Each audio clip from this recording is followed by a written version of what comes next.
प्रभु आप लोगों के साथ हो और आपकी आत्मा के साथ। संत यूहान के अनुसार पवित्र सुसमाचार। हे प्रभु तेरी महिमा हो। मर्था ने ईसा से कहा, प्रभु यदि आप यहां होते तो मेरा भाई नहीं मरता। और मैं जानती हूं कि आप अब भी ईश्वर से जो कुछ मांगोगे ईश्वर आपको वही प्रदान करेगा। ईसा ने उसी से कहा, तुम्हारा भाई जी उठेगा। मार्ता ने उत्तर दिया, मैं जानती हूं कि वह अंतिम दिन के पुनरुत्थान के समय जी उठेगा। ईसा ने कहा, पुनरुत्थान और जीवन मैं हूं।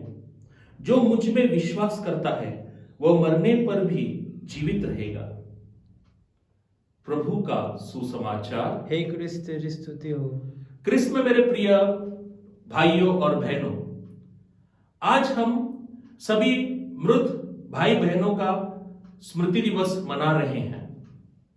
आज नवंबर 2 है और इस दिन हम गिरजाघर में आते हैं, मिसा में भाग लेते हैं और साथ ही साथ अपने मृत भाइयों बहनों के लिए प्रार्थना करते हैं, क्योंकि कलीसिया विश्वास करती है शुद्धिकरण स्थल पर। अब ये शुद्धिकरण स्थल क्या है? परमेश्वर के सानिध्य में यदि हमें जाना है तो हमें पवित्र होना चाहिए। और कभी कभार हमारे कुछ गलतियां अथवा अपवित्र जीवन के वजह से हमें स्वर्ग राज्य में प्रवेश नहीं मिलता है, और इसी कारण हमारे आत्मा का शुद्धिकरण की जो प्रक्रिया है इस शुद्धिकरण स्थल में, शोधन स्थल में होता है, जिसे हम अंग्रेजी में पर्गेटरी कहते हैं। इसीलिए आज हम हमारे मृत भाइयों और बहनों के लिए प्रार्थना करते हैं। साथ ही साथ यस दिवस का एक और महत्व है, हमें हमारे जीवन पर भी मनन करना चाहिए, चिंतन करना चाहिए। क्यों?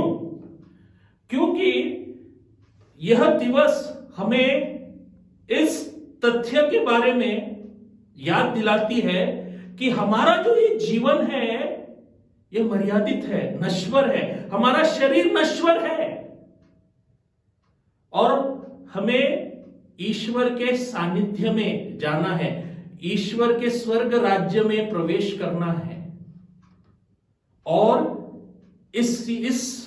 ऐसा करने के लिए इस जीवन रूपी यात्रा में हमें पवित्र बनना पड़ेगा, नीतिमान बनना पड़ेगा। और इस तथ्य को आज के सुसमाचार में यीशु हमें समझाते हैं। जब यीशु कहते हैं पुनरुत्थान और जीवन मैं ही हूं, जो मुझ पर विश्वास करेगा वो मरेगा लेकिन फिर भी जी उठेगा। इसका अर्थ क्या है? यीशु हमारी जैविक प्रक्रिया में, जीवशास्त्रीय प्रक्रिया में कोई रुकावट नहीं लाना चाहते हैं। इसीलिए यीशु मरे हुए लाजरस को पुनर्जीवित करते हैं, लेकिन गौर करने की बात है कि लाजरस आगे जाकर मर जाता है। यीशु वास्तव में क्या कहना चाहते हैं? यीशु वास्तव में यह कहना चाहते हैं कि इस शारीरिक, इस भौतिक जीवन के बाद भी एक जीवन है, एक नव जीवन है, स्वर्ग का जीवन है। और हमें संपूर्ण प्रयत्न से हमारे इस आध्यात्मिक सफर को पवित्र बनाना चाहिए, ताकि हम यीशु के वैभव पूर्ण पुनरुत्थान में सहभागी बन पाए। क्या हम ऐसा करने के लिए तैयार हैं? इस प्रश्न पर मनन करें। आमीन।